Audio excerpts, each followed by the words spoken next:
Okay, so Avengers Endgame. This movie is massive. It is crazy. It's insane. It's quite literally the biggest thing we're going to see for the next few years. And I don't even think the next Avatar films, which are effectively the next movies that are going to be kind of compared to this, are even going to remotely come close.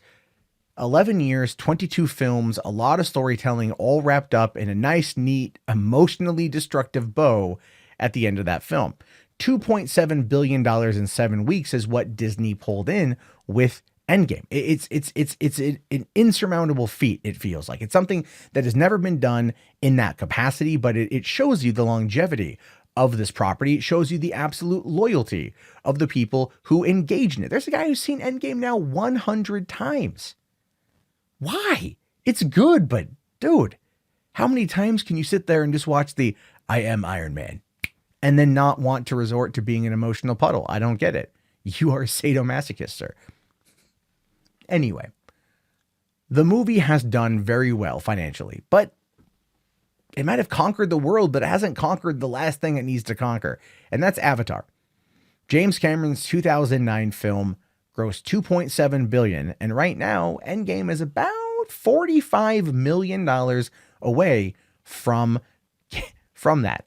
It's about 45 million dollars away. And what's fascinating about that is at the pace and trajectory it's going, it won't meet it. It won't beat it.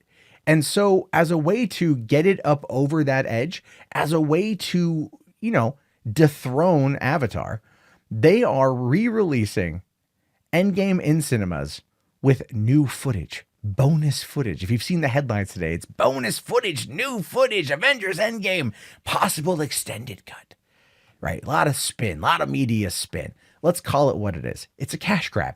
It is 100% a cash grab. That's not a bad thing. I'm not criticizing them for it. I get it. But it comes with complications, and it comes with potential long-lasting, long-reaching complications for other properties in the MCU. Now, let me explain. Kevin Feige confirmed to comicbook.com that they are going to be re-releasing the movie with new footage, right? Then in an interview with Screen Rant, he confirmed that what it effectively is, it's not an extended cut like Batman v Superman. I mean, hell, Endgame is already 3 hours and 58 seconds. Any longer and your bladder is going to literally explode. So that's not that. If you watch through the end credits, what you get is a deleted scene, some more marketing material because they're going to be advertising something else. I don't know really what that could be outside of Spider-Man, which actually makes the most sense. And I'll talk about that here in a second. Or it could be something for Black Widow, considering that Black Widow is, well, in production right now, set to come out May of next year. So they have some footage they can work together in order to, get that going. But then doesn't that also kind of do away with the emotional situation involving Natasha? Right? I mean, I don't know if they're going to do that. At this point, everyone who's going to go see Endgame probably has already seen it. And so they're already dealing with that emotion. But it could be, again, it feels kind of weird, doesn't it? Anything involving Black Widow right now coming off of this just kind of feels like a bit of a slap in the face, especially considering what happened on Vormir. Now, it could also be a deleted scene, which I also hope takes place on Vormir, but with Captain America and the Red Skull. Well, can we be fair here? Can we realize that Vormir played a greater part in this whole franchise than anyone's given it credit for? But look, I digress. We don't know what the deleted scene is. There's also going to be a featurette, like a tribute, probably to the last 10 years, as well as maybe a Stan Lee preview. That's my own take on it. And then a little bit of marketing. That's it. And they're trying to pull in an extra $45 million in order to get it over the point for Avatar. I'm telling you right now, that's a dumb play. I could be wrong and they could hit it, but I don't think I am. And let me explain why. What opens up this Friday? Toy Story 4.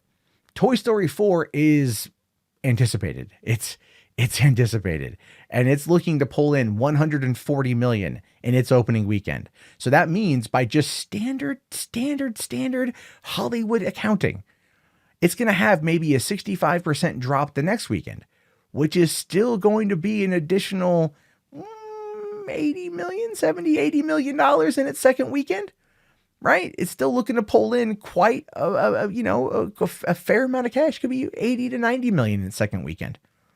And they're going to be re-releasing Endgame and trying to get another 45. It's Disney versus Disney at that point. That doesn't make for good business. That seems kind of weird, doesn't it? Now, granted, no one's worried about Toy Story making money. And I don't even think Toy Story making money even really matters in this particular context. It's all about that number one spot. Iger wants that number one spot. Then we get into what happens the week after. Not even the week after. 5 days later, Spider-Man Far From Home comes out. Now, this is what I'm thinking here.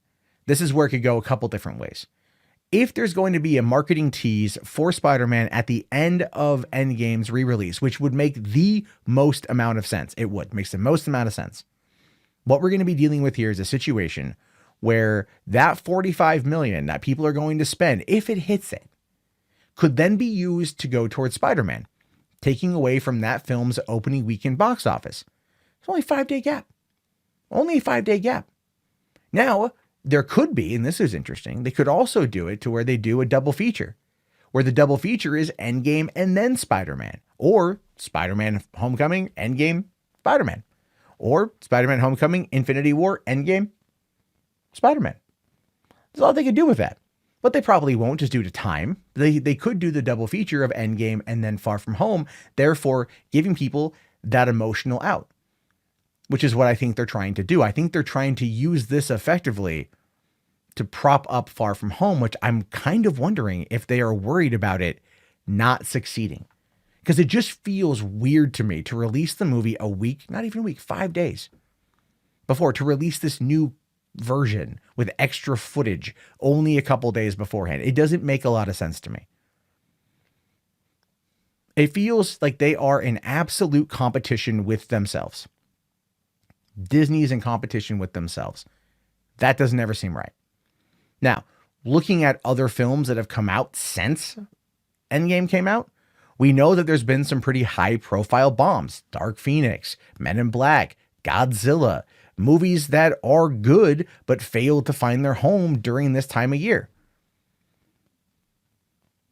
Don't you think that with the $2.7 billion it's already made, people might not want to go and toss out another $45 million? It's only for a couple of little things.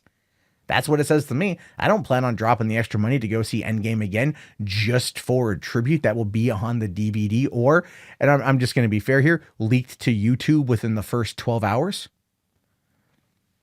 I could go to bed next Thursday, wake up Friday morning, and find it on YouTube. I mean, that is the reality of the world we live in. If it's not an extended cut, if it's not adding to the experience, asking people to pay an additional $12 to $15 for their ticket if they go at a prime time showing is not going to be enough to warrant the money. And I think they're setting themselves up for failure to try and get ahead of Avatar. Here's how I would do it. I wouldn't do it right now. I would hold off until right before it comes out on Blu-ray down the road. You're not going to release the film until probably around September on Blu-ray. September is a traditional dead month.